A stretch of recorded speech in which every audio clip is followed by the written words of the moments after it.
What is up, everybody? Good morning and welcome back to the channel. Welcome back to Warcraft Rumble. Today I just wanted to hop on and make a quick video about more for like the beginners in Warcraft Rumble. If you're starting out in this game and you are kind of struggling to figure out what to buy, things to be on the lookout for when you're buying new minis, all that sort of stuff, this video is for you. So this is only going to be going over like gold expenditure, so anything that you can buy here in this grid, and going over a couple of the notable minis both for PvP and PvE. So as you can see, regular minis cost 90 gold here. So again, the not premium currency, this is all earnable in game, and then the leaders will cost 120 gold per. So you definitely want to be careful with your gold a little bit. You're not going to get too much. I definitely when I first started this game, I wanted to just get everything to higher rarity, and so I have a lot of my minis at rare, but I also have a lot of them at green and not a lot of them at epic, so only one or two of them are at epic rarity. So something that I would have done differently is definitely consolidated my stars, definitely bought more of the same things in this grid as opposed to buying, only 10 stars on 50 different minis. So let's get into what I really wanted to go over in this video. Things that you, especially if you're new to Warcraft Rumble, if you're just picking up your mini collection, you've got maybe all your minis unlocked, but you want to know what to star up first. So let's go over the minis that are going to be really, really good in PvE, and then we'll do the same thing for PvP. So things that are really good in PvE. Abomination. Definitely want to get this, especially with the Noxious Presence talent. So poisoning enemies every 3 seconds, getting Abomination, upgrading that will do wonders for you in PvE. It actually does carry a couple different weeks, especially when the dungeons are like, it does really, really well in Dead Mines. So when Dead Mines is the dungeon week, it goes crazy, especially since it was like a Cenarian week Dead Mines. Malfurion healing this thing is absolutely bonkers. Something else that you want to know in PvE, sorry. So the next one that we're going to go over is Gargoyle. There is a couple fights that really, really call for Gargoyle. He is also very, very good in this current week in Gnomeregan. He absolutely slaughters the first boss in Gnomeregan. So Gargoyle is definitely something for PvE that you want. Chimera, also very, very good. Tons of damage, tons of cleave damage, poison damage as well. So it really works over bosses in PvE. Definitely be on the lookout for that. Harpies, preferably with the poison talent. So the harpies will cost 3. You have this like gold one that you could do to make them cost 4, and they can mine. But definitely go for the poison talent. It can do a ton of damage to bosses, that sort of thing. Especially if the boss is like a cleave or has like a frontal attack, something like that. You can always Quillbore behind them, turn them around, and these harpies will absolutely demolish the boss, stacking up that poison, especially if there's 3 of them on the same target. Something else you want to know for PvP, Angry Chickens, pretty good. I use them with the Furious Fowl talent, so they gain Fury. You summon a bunch of chickens. There are a couple dungeon fights and a couple boss fights in the campaign where you will get a lot of like single target bosses that can only hit one target at a time, and if you summon 7 or 8 angry chickens, whatever it is, they will absolutely demolish the target. They'll take so long to die, and they'll be doing tons of damage and getting bloodlust sort of vibes. Griffin Rider, phenomenal mini both in PvP and PvE. Make sure you get this Mighty Throw talent too if you see it in the shop. Gaining that +3 range, it can outrange most things in the game, and it does a lot of damage, so it'll pretty much win any anti-air battle, and then it will also do some damage from range, even against like things like Huntress, stuff like that.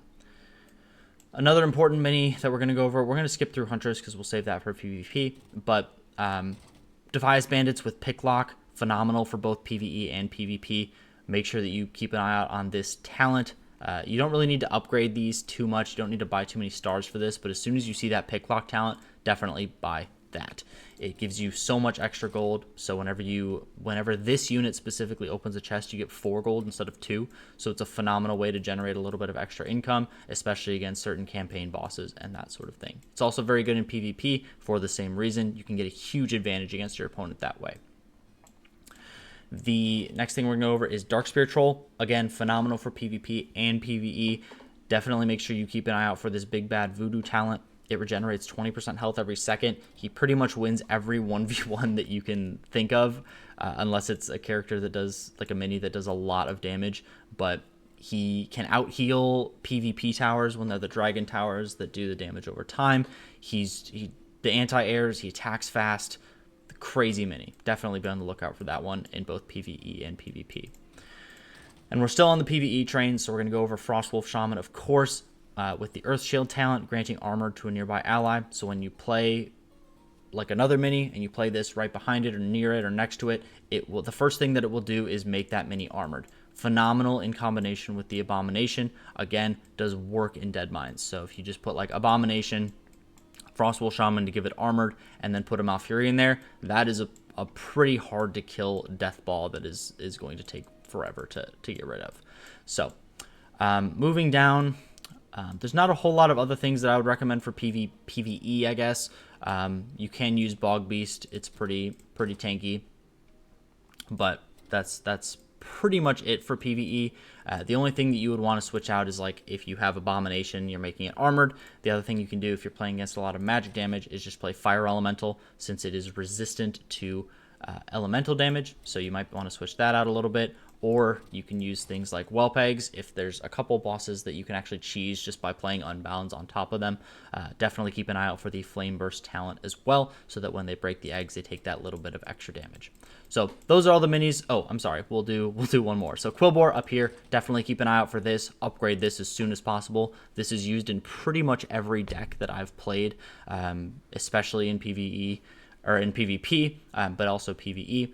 Make sure you keep an eye out for Bramble Burst, inflicting poison to enemies when you're emerging. Phenomenal talent. Great to use.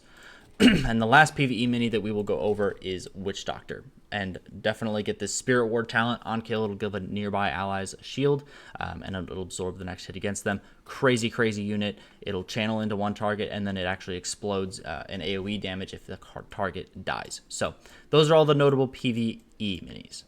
Moving on to PvP minis, things that you probably want to use there. Again, Witch Doctor, like I mentioned before, we're going to use Witch Doctor, Quillbore in so many decks. Definitely upgrade those as soon as you possibly can. If you see those, buy them. Safe Pilot, pretty good in some situations. I personally like the Coming in Hot talent because it deploys faster, it does a little burn over time, but in some situations, this Gnomish cloaking device is also pretty good because you will do that initial explosion, you'll be in stealth, and you pretty much guarantee another auto attack to get your AoE down. So that's pretty good. Some decks will use Gargoyle in PvP, but definitely less reliable. If you are going to use it in PvP, be on the lookout for the Wing Buffet talent. It'll give it a little bit more movement speed, put a little bit more pressure on your opponent. Definitely pick up Banshee, but probably don't upgrade it too much. Don't focus too many stars on this, but for PvP, you definitely want Will of Necropolis, fully healing the possessed target. So it's a good way to do that. Again, Chimera, Harpies and Chimera, pretty good in PvP. Pretty good. Murloc Tidehunters, phenomenal in PvP, especially for like First Strike, when that's a modifier for PvP. You definitely want to be on the lookout for the Safety Bubble talent. That will they're units that will die in one hit, but Safety Bubble means that they both die in 2 hits. They cannot die in a single hit, so they'll get a couple more auto attacks off since they do attack really fast. They're very fast moving. Definitely important to note.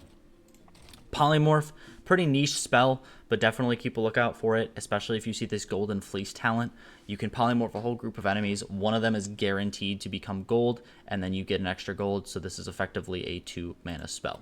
Very good, and it buys you a lot of time too, especially if you're fighting against some scary enemies.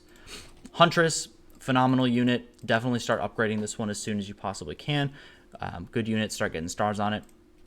You can really go with any talent on this. I've been using Shadow Meld recently, so be on the lookout for that. You get stealth and ambush, so she gets a little bit of extra damage on that first attack when attacking from stealth, and she's stealth, so she can just run past a lot of things that are, a little bit that she might want to avoid.